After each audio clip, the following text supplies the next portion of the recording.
Le cinéma aujourd'hui, ça reste quelque chose où on doit aussi transmettre une émotion. Et aujourd'hui, l'intelligence artificielle, elle ne transmet pas d'émotion. C'est l'être humain qui transmet de l'émotion. Avec Bac Nord, j'ai vécu, on va dire, le truc un peu urbain par excellence. Donc je suis pas forcément à la recherche de ça. J'essaye même peut-être de m'en écarter parce que c'est aussi une étiquette qu'on va vite décoller. Rendre l'appareil, c'est hyper important. Aujourd'hui, il y a plein de personnes que j'ai mis en contact. Et ce qui me fait le plus chaud au cœur, c'est qu'en fait, ils oublient pas. Et ils me rendent vraiment l'appareil, peu importe qui ils deviennent.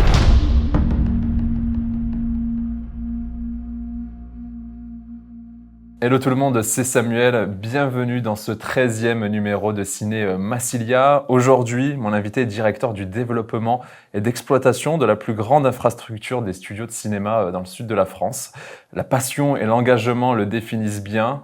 Bienvenue sur le fauteuil de Ciné Massilia, Mike Ristorcelli. Merci beaucoup pour l'invitation et je suis très content d'être parmi vous. Eh ben, écoute, plaisir partagé. On va passer un moment ensemble, mais pour commencer cet échange, tu es venu avec un objet. Est-ce que tu peux nous le présenter ? Oui, alors on m'a dit que ça devait être un objet de tournage. La difficulté que j'ai, c'est que les objets de tournage chez nous sont très très grands, parce que c'est des décors de studio.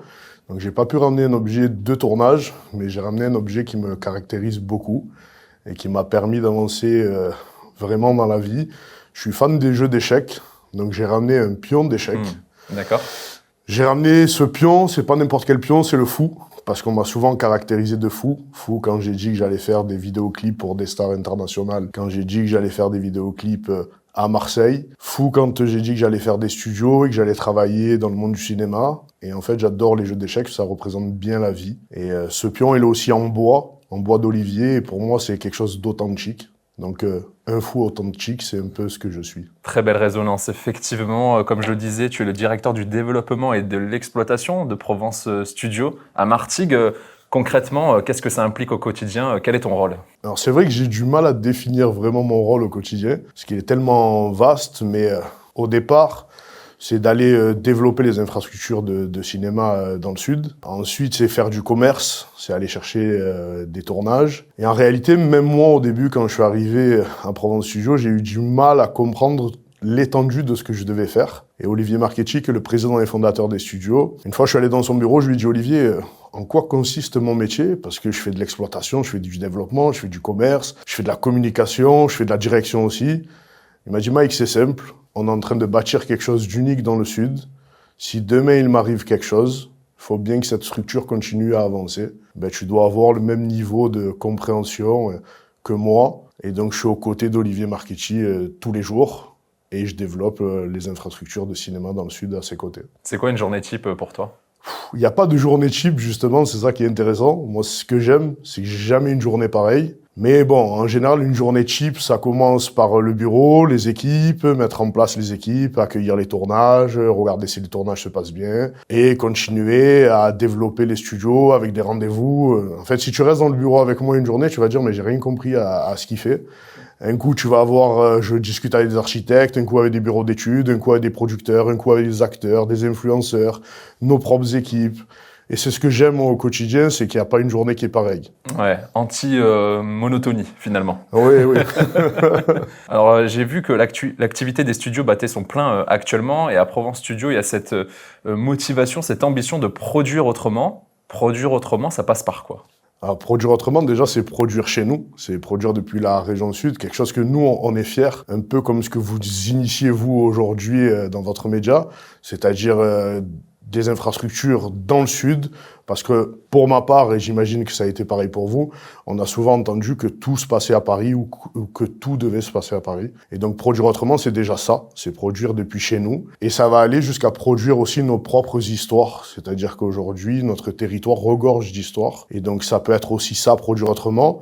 Ça va être produire autrement par rapport à l'écosystème qu'on a en place dans les studios, parce qu'on a un écosystème qui est vraiment clé en main, où on peut tout y trouver. Il n'y a pas d'exclusivité, mais en tout cas, on propose tout. C'est produire autrement de façon écologique, de façon technologique. C'est produire aussi autrement de façon inclusive. Voilà, c'est vraiment une autre façon de penser en se disant que finalement le cinéma n'est pas réservé à une élite. C'est ouvrir un peu plus les portes. C'est ça, exactement. Finalement. Et ce qui est intéressant aussi avec Provence Studio, c'est qu'il n'y a pas seulement des studios de tournage. C'est que tu parlais de cet écosystème, décoration, il y a aussi la VFX, la post-production, on peut y faire plein de choses. Exactement, tu es bien renseigné. Je pense que je vais te prendre en commercial. Hein. Signons tout de suite.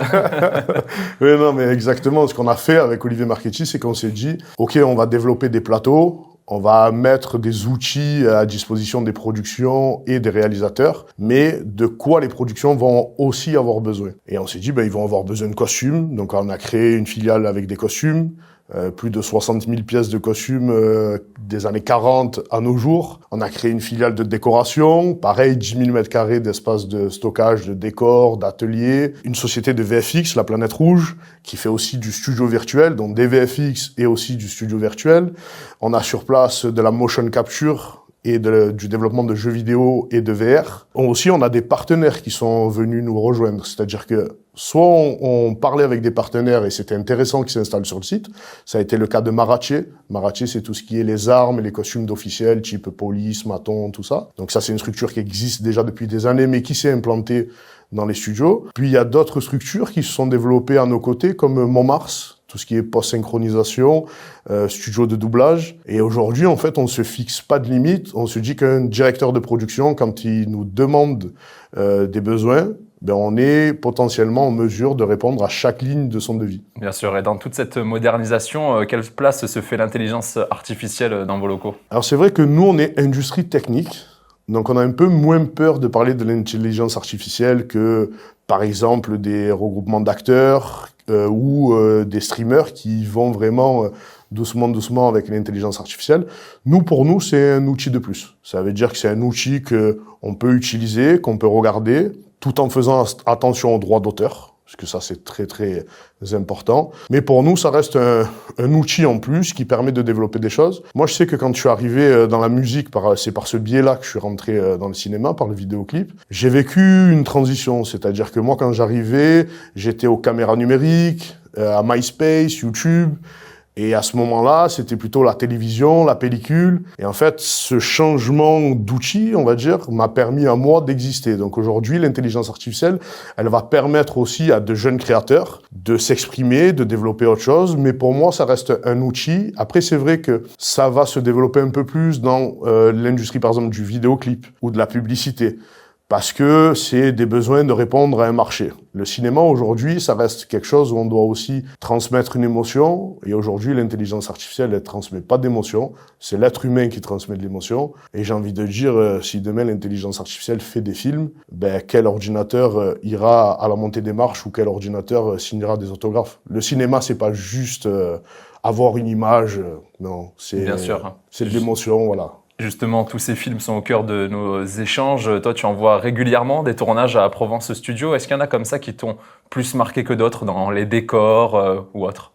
En réalité, moi, je suis comme un enfant dans les studios. C'est aussi pour ça que je fais ce métier. C'est que je vois des décors qui sont juste incroyables, vraiment. Et puis, j'ai la chance de les voir en avant-première, de fermer des fois le studio et de me balader tout seul. Et j'en ai pas qui m'ont marqué plus que d'autres. Parce qu'à chaque fois, c'est incroyable ce qui se passe vraiment dans les studios. Tout le temps. Il y a des tournages américains aussi qui sont venus. Les premiers tournages américains ont été énormes pour nous à accueillir. Il y avait des châteaux construits. Tu marchais dans les studios, tu croisais un roi, une reine, un cardinal. Enfin, c'est juste dingue. Alors, il y a une énergie de fou. C'était quel film, par exemple? On peut les Ça, citer. c'était Serpent Queen. C'était produit par Lionsgate, où on a eu la chance d'avoir 2 saisons depuis les studios. Et donc, c'est énorme parce que les studios, si tu les visites quand ils sont vides, tu as déjà une énergie, mais quand c'est rempli et que ça grouille de monde, ça devient une fourmilière, c'est juste excitant. Tu passes partout, il y a de la vie, ça bouge dans tous les sens. En ce moment, je peux pas te dire ce qu'on a, mais c'est incroyable ce qui est en train de se passer en ce moment, réellement. Ça donne envie d'aller voir, justement, de pousser la porte. Vous êtes les bienvenus. Je peux pas dire ce que c'est, mais vous pouvez venir. On note avec plaisir. Du coup, ça t'arrive aussi d'échanger avec les équipes, les réalisateurs, les comédiens aussi, ou tu restes un peu en retrait? Alors nous, on est assez en retrait dans notre domaine. Après, on échange vraiment avec les producteurs. On se retrouve des fois invités soit au catering, soit dans des restaurants avec les acteurs pour nous les présenter.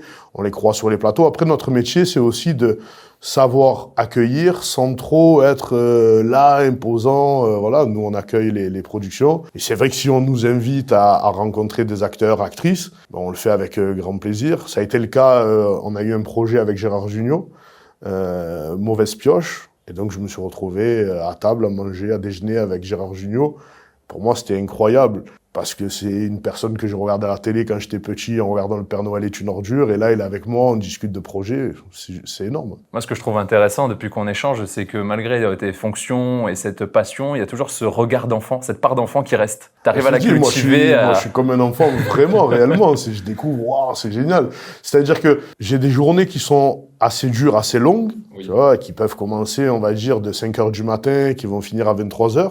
Mais j'ai envie de dire, quand je rentre dans le studio et que je vois les décors, l'énergie, les costumes, les départements, ça y est, tu oublies tout le stress que tu peux avoir au cours de la journée et tu es juste dans le kiff, en fait. Complètement. Parce que le storytelling est incroyable. On pourrait en faire un film américain, presque. De tout ce parcours, on va retisser un peu la toile, Mike, ensemble, puisque tu as grandi dans les quartiers nord de Marseille, Oui. précisément la cité de la Savine. C'est ça.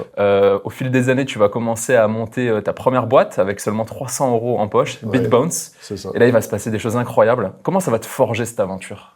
Cette aventure, elle me forge vraiment dans tous les sens. Elle me forge en tant qu'entrepreneur qui commence avec 300 € et qui comprend rien, mais alors de rien aux sociétés. C'est-à-dire, je savais même pas ce que c'était un capital social, des statuts, déclarer des gens. Enfin, je comprenais rien.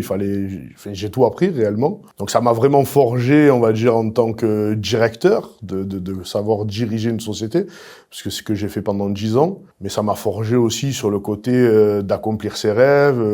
Moi, je me suis retrouvé devant des stars que j'écoutais à la radio, où je regardais des clips à la télévision, et finalement, je me retrouvais à travailler avec eux, ils me demandaient des conseils derrière, c'était juste énorme. Donc, c'est une aventure humaine extraordinaire, en fait, que j'ai eue avec BeatBounce. Et comment on monte justement une société qui après va prendre de l'ampleur, va s'installer en France, aussi aux États-Unis, puisque tu parles de certains noms. Il y a eu Snoop Dogg, par exemple, Ouais. quand tu fais un vidéoclip avec lui.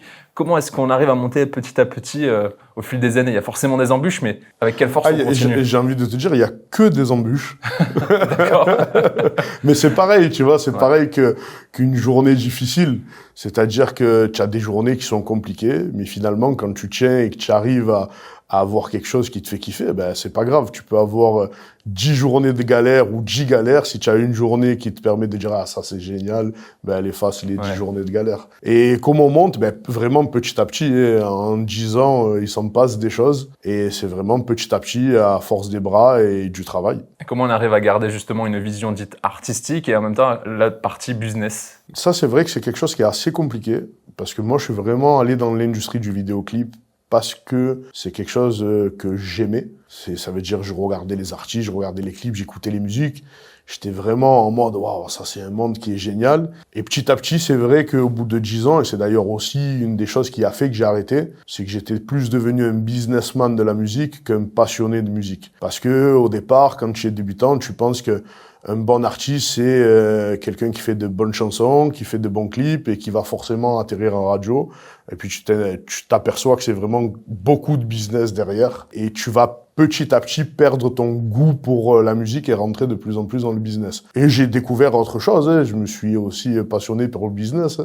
Oui, oui, clairement. Et après, on va parler de comment est arrivé le cinéma avec ce film Bac Nord. Mais pour terminer sur cette partie musicale, parce que j'ai noté que tu avais pu travailler avec des noms qu'on connaît tous, Lacrim, Jul, Soprano, SCH. Est-ce qu'il y a des images précises qui te reviennent de ces collaborations, des anecdotes ou des moments partagés avec eux? Alors j'en ai plein. Alors il y a pas mal d'artistes avec qui j'ai travaillé qui sont restés au rang de, si je peux dire, clients. C'est-à-dire que moi j'étais un prestataire de service, je livrais un vidéoclip, ça se passait hyper bien. Donc finalement, client plus, parce que quand tu as travaillé avec une personne, à la fin tu check et tu dis bah c'est génial, on s'est rencontrés, tout ça. Et puis il y en a d'autres, ça a été des vraies histoires d'hommes derrière qui sont devenus des amis et que je continue à côtoyer, que je continue d'avoir assez souvent au téléphone. Et puis c'est marrant parce qu'il y en a plein qui sont aussi en train de tourner des films, donc je les retrouve dans l'industrie du cinéma. Mais je pense notamment à Soprano, à Kenaton, à Saïd Marignan, Shuriken, Lacrim, tout ça c'est des frérots en fait. Une anecdote qui me revient, qui est assez marquante, bon j'en ai plein des anecdotes, des trucs on va dire qui sont plus ou moins marrants, parce que quand on fait des tournages on s'amuse aussi. Je t'écoute. Mais une qui m'a marqué et qui est très très très humaine, c'est j'avais rejoint Lacrim qui était en cavale, il était recherché, et je le rejoins en Algérie pour tourner ses vidéoclips. Et je crois que je suis le seul fou à accepter d'aller faire des vidéoclips pour quelqu'un qui est en cavale. Et à ce moment-là, on est en train de tourner différents vidéoclips en Algérie et il reçoit un appel, des textos, parce que sa femme va accoucher et il va voir son enfant. Sauf qu'en fait, il est en cavale, qu'on est en train de tourner des clips et il est en train de regarder la naissance de son enfant en visio. Et moi, je suis à côté de lui en train de vivre ce moment où je vois un père finalement qui est loin de son enfant et qui le voit naître en visio. C'est quelque chose qui à la fois, c'est un bonheur, mais à la fois c'est difficile. Et ça m'a aussi rappelé à moi que vraiment la famille, c'était le plus important dans la vie. Et voilà, donc c'est un moment qui est fort pour moi de vivre ça à ses côtés. Et c'est pour ça que je dis que c'est un frérot, parce qu'on en a traversé des joies et des peines ensemble. Ouais, ça crée des vrais liens, des vraies amitiés aussi, ces métiers. Oui, forcément, oui, clairement. Après, ça crée aussi des faux liens. Quand tu sais, il y a une phrase où moi je me répétais dans ma tête, tiens, l'industrie de la musique, c'est un monde de requins. J'ai jamais croisé de requins. Mais en fait, des fois aussi, par rapport à la célébrité et tout ça, tu as un entourage qui est pas forcément le bon, et donc c'est ce qu'on va appeler les requins, parce que au moindre genou à terre, ils seront là pour te montrer qu'ils étaient des requins en réalité. Exactement. Avec les années, on arrive à faire le tri. Exactement. Finalement. Ouais. C'est ce qui est assez fort. Encore une petite anecdote, mais un peu plus légère peut-être, un moment parfois un peu imprévu et qui a donné naissance à un beau moment. Des moments imprévus, j'en ai plein. Après, j'ai des anecdotes de producteur ou réalisateur en devenir et qui comprend rien à l'industrie du cinéma, ni même au matériel qu'il va utiliser. Et je me rappelle, il y a une anecdote assez marrante où je suis sur Paris, on est en train d'avoir fini des vidéoclips, et bon, nous, on mettait des stories, tout ça, sur nos réseaux sociaux. Et à ce moment-là, je reçois un appel de Rof, qui me dit « Ah, mais Mike, tu es sur Paris et tout, c'est génial, j'aimerais trop faire un clip ce soir. » Bon, ok. Donc là, je suis avec mon associé qui était le réalisateur des vidéoclips, Youssoufa Massoundji. Et je lui dis, bon, frérot, ce soir, on fait un clip de Rof. Mais sauf qu'il y a absolument rien d'organisé. Nous, on est en direction de la gare, dans un minibus, pour rentrer ici à Marseille. Il me dit, mais tu es sûr, il n'y a rien d'organisé? Je lui dis, oui, t'inquiète pas, Rof, il m'a dit qu'il y avait un parking, il faut juste l'allumer, il ramène des voitures et on fait un clip. Ça paraît simple. Il y a du monde. Pas de souci, on va gérer, on a déjà fait pire. Bon, ok. Et à ce moment-là, je vois quand même le parking est très, très grand, il va falloir l'allumer. J'appelle un chef-op qui s'appelle Edilson. Et je dis, frérot, voilà, j'ai ce gros parking, comment on l'allume? Il me dit, écoute, attends, je te fais une liste que j'envoie à Transpalux et comme ça, tu vas la récupérer. Je t'allume ça, il n'y a pas de souci. Sauf que moi, dans mon inconscient, j'étais un peu avec les LED panels que vous avez autour, tu vois. Et j'arrive chez Transpalux et je rentre dans ce gros hangar. Et là, il y a un projecteur, mais qui me fait 3 fois, tu vois. Et je m'appuie dessus. Et je regarde le gars, je lui dis, dis-moi, sont où les projecteurs que je dois charger? Il me dit, tu as appuyé dessus. Sauf qu'il me fallait un poids lourd énorme pour les charger. Ah oui. Il me fallait un groupe électrogène pour les alimenter. Et il me regarde, tu vois, et je dis, ah oui, j'ai vu. Il me dit, mais tu sais comment les faire marcher, ces trucs? Je dis, heureusement que je sais comment les faire marcher. Et en fait, si tu veux, il y a plein de situations où ça a été comme ça, du bluff, en mode, ouais, je gère, t'inquiète pas. Et c'est comme ça qu'on apprend. Donc derrière, trouve quelqu'un qui a le permis poids lourd pour charger les projecteurs, trouve un groupe électrogène, voilà. Et finalement, on a fait le vidéoclip. Et j'ai appris ce qu'était ce type de projecteur. Génial. Ouais, toutes ces expériences nourrissent et permettent de se structurer après plus tard.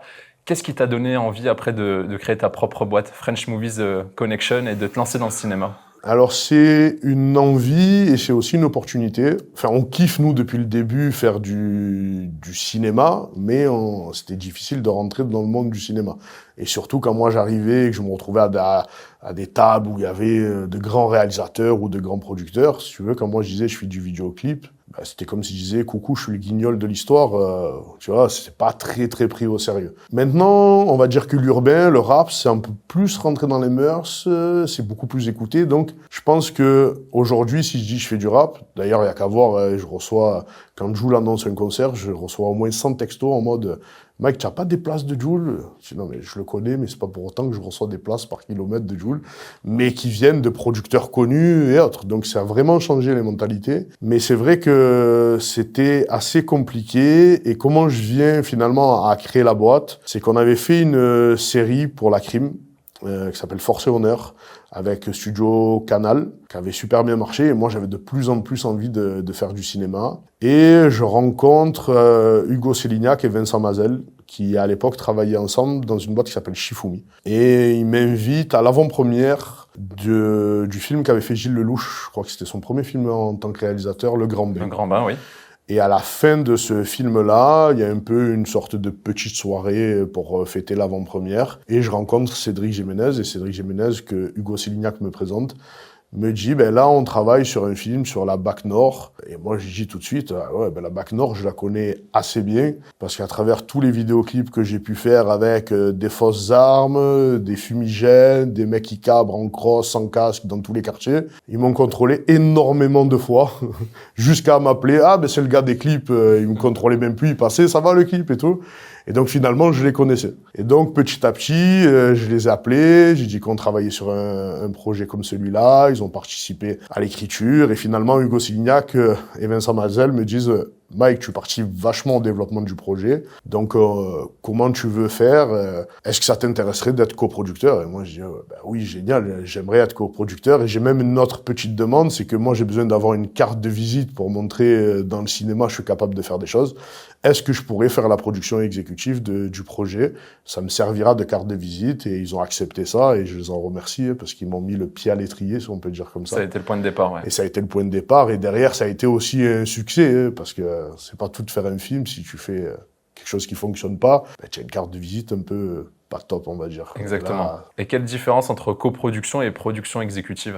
Alors, coproduction, tu te places vraiment au rang de producteur qui va à la fois chercher l'argent pour produire le film, même si sur ce projet, c'est pas été mon rôle, puisqu'il y avait Shifumi, et c'est déjà énorme d'être en coproduction avec cette boîte-là.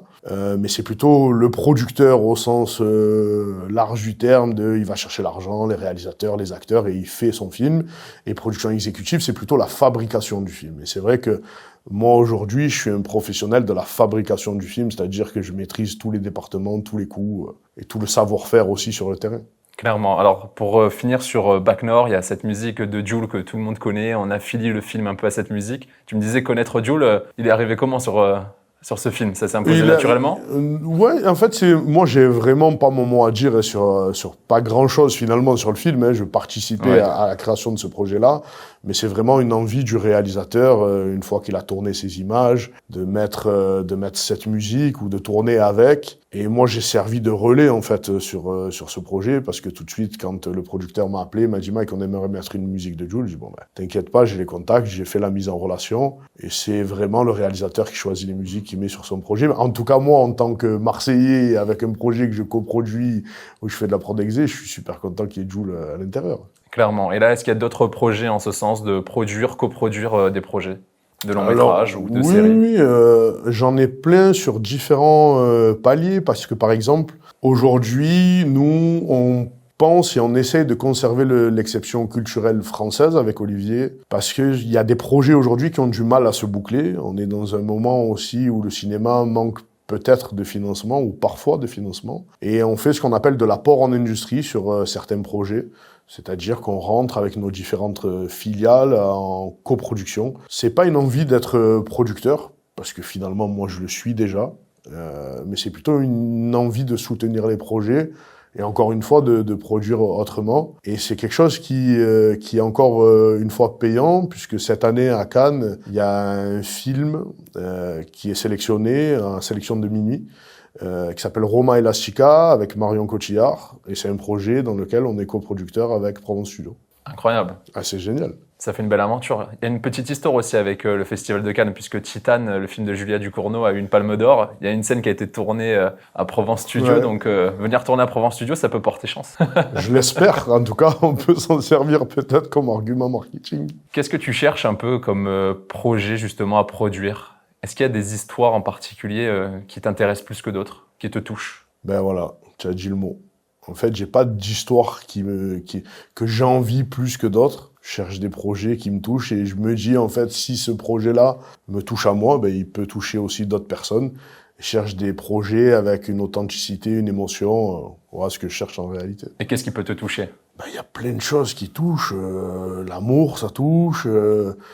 J'ai des projets où à l'intérieur ça parle de maladie, ça touche aussi. Des films d'action, selon comment ils sont faits, ça peut être une émotion aussi.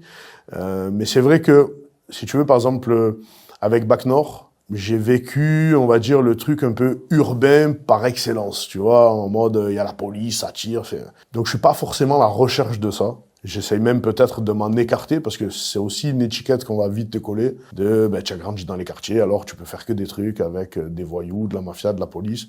Non, en fait, je suis un être humain comme les autres et des fois, j'aimerais bien produire un truc à une histoire d'amour incroyable, une histoire d'amitié de fou, des réussites, voilà. Il y a plein de choses qui me touchent.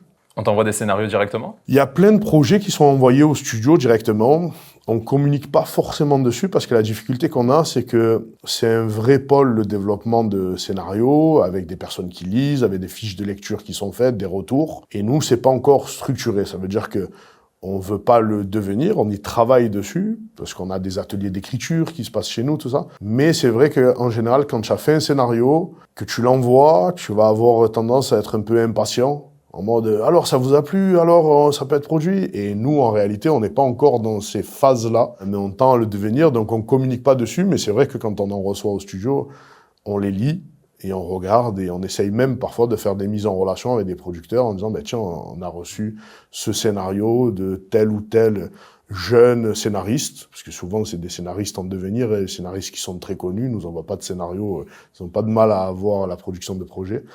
Mais on fait aussi de la mise en relation pour faire découvrir des projets et réaliser des projets. Et justement, tu portes quel regard sur cette nouvelle génération de talents, notamment à Marseille et ses alentours? Moi, je me dis qu'en fait, on est dans une mine d'or incroyable, réellement. Si tu veux, quand je vois la concentration de production délégués qui sont sur la région parisienne, et quand je vois le peu de production déléguée qu'on a chez nous, même s'il y en a, mais si on fait une comparaison, c'est pas grand-chose. En fait, ici, c'est un Eldorado de talents, sauf que les chercheurs d'or, ils sont tous regroupés en cherchant l'or à Paris, où ils sont tous sur le même filon, quoi. Donc, je porte un regard en disant, il y a des talents qui sont incroyables, qui vont sortir de chez nous. Ça tombe bien, je suis un chercheur d'or et je suis un peu tout seul. Voilà. Peut-être que certains nous écoutent. J'aimerais qu'ils viennent, ou j'aimerais que plus de production de délégués se développe chez nous dans le Sud. Exactement. Parce qu'il y a de belles histoires à raconter ici aussi. Et on a un panel, comme tu le dis, très large de talents, à la fois des comédiens, mais aussi des équipes techniques qu'on met ici en avant dans Ciné Massilia. Donc, c'est important de les mettre en avant. Clairement, je suis tout à fait d'accord avec toi. On va entrer dans le climax de cette interview, Mike. Je te propose un tour d'horizon de tes prochains projets. De quoi peux-tu me parler? Alors, j'ai un très très très gros projet que je suis en train de mener, qui sont les studios de la Méditerranée, qui sont des grands studios en cœur de ville finalement, puisque ça se situe à Saint-Louis dans le 15e arrondissement. C'est des studios qui sont un peu hybrides par rapport à ce qu'on peut avoir à Martigues. C'est quelque chose qu'on a réfléchi aussi de complémentaire avec Martigues, parce que l'idée c'était pas de scléroser un ou l'autre, mais c'est un projet avec 3 piliers: le cinéma, bien évidemment pour les professionnels, la culture avec un musée du cinéma, et tout ce qui est formation avec toutes les écoles qu'on peut malheureusement pas installer à Martigues pour diverses raisons, à la fois parce qu'on n'a plus la place malgré les 22 hectares, mais aussi parce qu'on est mal desservi par les transports en commun, même si c'est en train de changer. Et en tout cas, voilà ce qu'on veut développer sur Marseille. C'est vrai que ça, c'est mon plus gros projet qui me prend le plus de temps et qui me fait passer des nuits blanches. En plus, ces studios de la Méditerranée ont une particularité pour toi, puisque tu passais devant quand tu étais enfant. La symbolique, encore une fois, on a commencé l'interview avec quelque chose de symbolique. On va la conclure avec un moment fort aussi. Ah, c'est énorme, c'est vrai. Moi, le jour où je visite l'usine et que je me dis que j'ai racheté cette usine pour la transformer, je me retrouve sur le toit et j'ai encore la photo. Je l'ai prise parce que c'était un moment de dingue et je savais que j'étais en train de vivre un moment de dingue. En plus, à la fois, je passais devant tous les jours pour aller à l'école. Mais en plus de ça, elle est entourée de quartiers. C'est-à-dire, quand tu es sur le toit, il y a tous les quartiers nord qui sont autour. Et pour moi, c'était énorme. Je regardais ça et je me disais, waouh, je vais avoir la chance et l'opportunité de transformer ça en studio. La chance aussi de mettre dans nos quartiers autre chose, vraiment des emplois, de la culture, de la formation. Pour moi, c'est énorme d'avoir ce projet, mais c'est aussi une énorme responsabilité que j'ai sur les épaules. Parce que j'ai plein d'amis, j'ai plein d'associations, j'ai plein d'habitants de quartiers que je connais parce que j'ai grandi dans ces zones-là. Ils me disent, c'est génial, Mike, ce que tu fais. Donc, en plus d'avoir la pression de réussir le projet, j'ai la pression de ne pas les décevoir. Ouais, complètement. On a beaucoup parlé évidemment de Provence Studio, mais tu es aussi le président du Média Club Méditerranée et de Marseille Campus. Un petit mot sur cette fonction. Alors, je vais parler de Provence Campus en premier. Provence Campus, c'est une association qui a été montée par Marine Plagne, Cette association, au départ, elle est initiée parce que Marine a fait un peu un benchmark de toutes les différentes écoles qu'il peut y avoir dans le monde. Elle a des contacts vraiment avec toutes ces écoles-là. Elle a été directrice aussi d'une école sur Paris, très grosse école. Et quand elle arrive dans le sud, elle kiffe la région et elle dit il faut faire une école ici. On se rencontre et je lui dis oui, c'est une bonne idée de faire une école. Mais en soi, des écoles et des organismes de formation, des associations qui œuvrent pour le cinéma, il y en a déjà plein.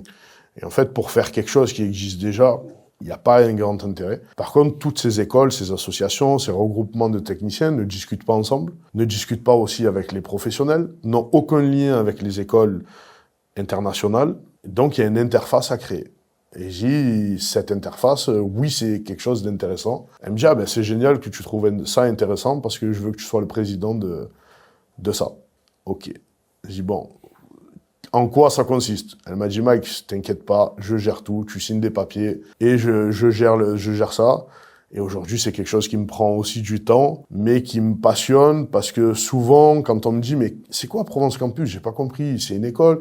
Je dis, c'est le grand frère que moi, j'ai pas eu dans l'audiovisuel. C'est-à-dire que tu peux venir à Provence Campus n'importe où d'où tu viennes. Ça coûte 5 € l'année. Donc, tu vois qu'on fait pas ça pour l'argent.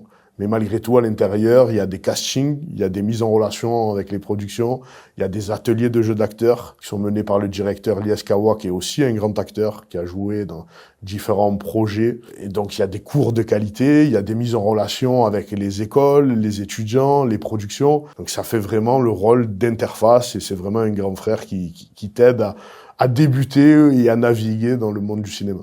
Clairement, ça fait sens d'y être finalement. Clairement, exactement. Tout comme le Media Club Méditerranée. Alors, Media Club Méditerranée, c'est encore autre chose. Parce que moi, je découvre le Media Club Méditerranée qui a été créé par Jérôme Chouraki. Et quand je parle avec lui, je lui dis, mais c'est énorme le Media Club. Ça représente 8500 membres de l'audiovisuel. Et vraiment, il y a vraiment énormément de monde, que ça soit de la distribution, de la production, des acteurs, des scénaristes. C'est vraiment énorme. Et je participe au Media Club avec des masterclass, avec des rendez-vous qui sont faits. Et quand j'entends qu'il y a un Media Club Méditerranée, tout de suite, je dis, mais moi, je veux être de cette aventure-là. Parce que finalement, un studio, c'est aussi un lieu qui permet de tous se rencontrer. Et donc, j'en parle à l'époque avec Jean-Michel Albert, qui était le président, qui soumet l'idée que je devienne président du Media Club à Jérôme Chouraki. Et donc, Jean-Michel Albert me cède sa place pour justement animer ce réseau de professionnels. Et moi, mon but, c'est de faire encore plus de passerelles avec la région parisienne, d'inviter des grosses têtes de l'industrie à venir parler de leur parcours, à prendre des contacts, à donner des idées de production et vraiment, encore une fois, à développer notre écosystème et notre région. Plusieurs facettes, plusieurs palettes et cordes à ton arc. C'est génial de pouvoir regrouper plusieurs passions et de donner des opportunités aussi aux autres, de rendre l'appareil finalement. C'est ça. Rendre l'appareil, c'est hyper important. Et vraiment, aujourd'hui, il y a plein de personnes que j'ai mis en contact. Et ce qui me fait le plus chaud au cœur, c'est qu'en fait, ils oublient pas. Et ils me rendent vraiment l'appareil, peu importe qui ils deviennent. Et des fois, il y a des personnes avec qui je travaille qui me parlent de certaines grandes personnes de l'industrie. Je dis, pas de souci, je l'appelle. Et ils sont choqués de la manière dont ils me répondent. Mais juste parce qu'ils oublient pas qu'à un moment donné, ils ont eu besoin ou que j'ai pu les mettre en relation avec telle ou telle personne. Et ça, c'est vraiment, c'est génial en vérité d'avoir un réseau comme ça qui répond favorablement quand tu le sollicites. Et d'avoir de la mémoire, effectivement, très important. Écoute, en tout cas, on a passé un super moment, Mike. C'était un vrai plaisir de te recevoir. Pour conclure cet entretien, une dernière question. Si tu avais le petit Mike en face de toi, tu lui dirais quoi? Wow. Ça, c'est une vraie question. Il prend ma place. Ouais, c'est une vraie question. Et en fait, j'ai pas envie d'aller dans une phrase bateau du style crois en tes rêves, tu vois, mais je lui dirais, t'inquiète pas, crois en tes échecs. Voilà ce que je lui dirais. De croire en ses échecs pour après aller vers la réussite. Sa propre réussite. Écoute, je te souhaite plein d'échecs pour d'autres réussites finalement. Exactement. Je vais t'inviter à signer notre logo en souvenir de notre échange. 13e interview pour Ciné Massilia avec toi, Mike. Un petit mot, une signature, une inspiration, ce qui te vient. Et c'est pas rien, la 13e. Pour moi, c'est significatif. J'y ai pensé, complètement. Il n'y a pas de hasard. Quand je suis allé pour la première fois au César, j'avais le siège numéro 13 avec mon nom dessus. Et encore une fois, c'était... Voilà. Donc, ça sera l'inspiration de la signature. Complètement.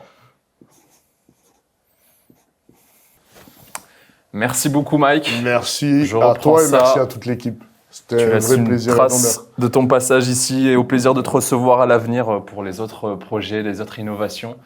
Merci à toutes et à tous de nous avoir suivis. Je vous invite toujours à nous suivre sur nos différents réseaux sociaux, à vous abonner sur la chaîne YouTube pour qu'on puisse continuer à recevoir des personnes aussi inspirantes que Mike. À bientôt pour les prochains épisodes.